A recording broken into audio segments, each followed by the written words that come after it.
Olá pessoal, bem-vindos ao Além do Direito, esse canal que você encontra as melhores dicas sobre direitos humanos, direito penal e metodologia.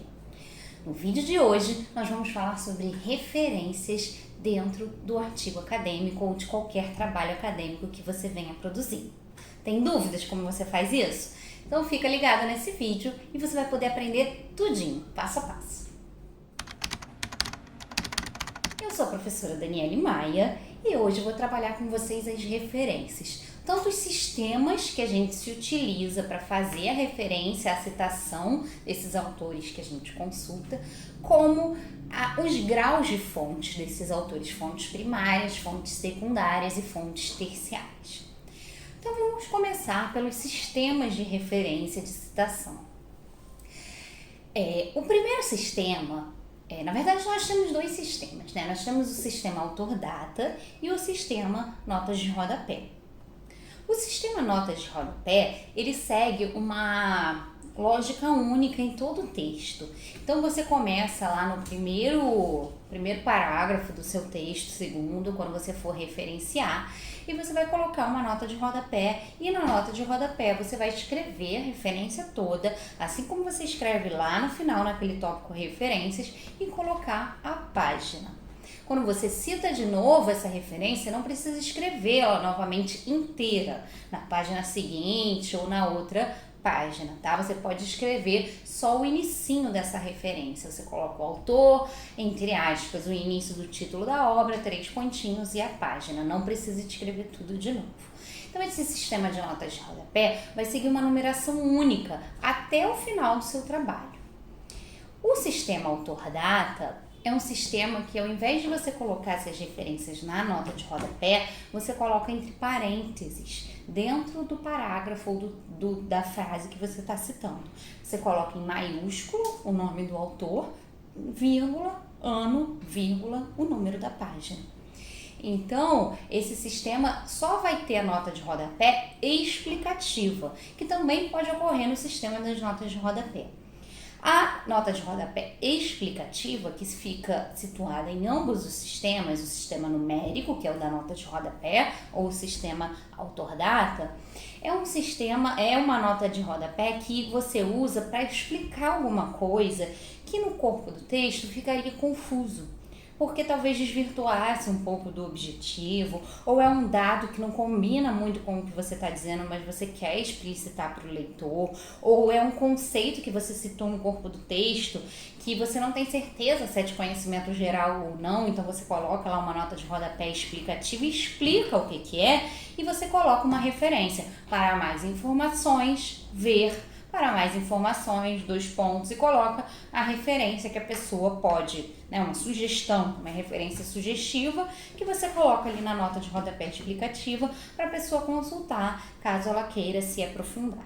E essa nota explicativa ela vai ocorrer em ambos os sistemas.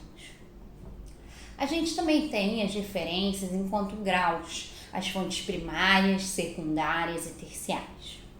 As fontes primárias, elas são, como a gente pode dizer, cruas, elas são a fonte. Se você está trabalhando um documento, você vai na fonte primária, você vai no documento. Se você está trabalhando a teoria de determinado autor e você vai citar, você vai no autor, na obra, no livro, tá? Isso é fonte primária. E ela é crua porque você vai chegar a essa obra sem passar por intermediários. Então, a sua interpretação sobre o que o autor ou a autora diz, ou sobre o que o documento ou aquela análise de dados está dizendo, ela é mais pura, porque ela não está sendo influenciada por uma interpretação de quem viu a fonte primária e passou para você a informação. Por isso, consultar as fontes primárias é sempre mais interessante. Torna o trabalho acadêmico muito mais rico e mais confiável, porque a pessoa foi até a fonte primária do conhecimento e interpretou, construiu o seu raciocínio lógico, seu raciocínio crítico, com base na fonte a qual ela está se referindo. As fontes secundárias, por outro lado, são fontes que a gente se utiliza para acessar esses dados primários quando a gente não pode ou não quer. Então, são trabalhos acadêmicos que leram as fontes primárias e eu estou me utilizando deles. ou então uma fonte primária que está numa língua estrangeira que eu desconheço, que eu não tenho como acessar ou que eu não estou disposto a passar por aquelas ferramentas de tradução de textos para acessar. Ou então são documentos que estão longe, estão em outro país, outro estado, até, né, em meio à pandemia é muito mais difícil a gente ir fisicamente aos lugares, então a gente se utiliza de fontes secundárias, elas são muito relevantes, mas temos que ter cautela, porque aquelas fontes já foram, à medida que o pesquisador olhou para aquelas fontes e passou para o seu próprio trabalho, ele fez, ainda que involuntariamente, um filtro. Então, aquelas fontes elas vão estar interpretadas pelo olhar, pela lente daquele pesquisador. Por isso, elas não são tão puras, mas são fontes bastante relevantes porque tiveram acesso às fontes primárias. Se no meu trabalho eu estou citando uma fonte secundária, mas estou me referindo ao que a fonte primária diz, eu tenho que deixar isso assinalado. Então, eu vou deixar isso assinalado com a ferramenta que a gente chama APUD. APUD. A de amor, P de pato, U de urubu, D de dado, APUD. Então esse APUD vai auxiliar a gente a escrever e vai auxiliar o leitor a entender que a gente leu a fonte secundária e não a primária. E as fontes terciárias? Bom, as fontes terciárias, elas se utilizam de fontes secundárias para escrever.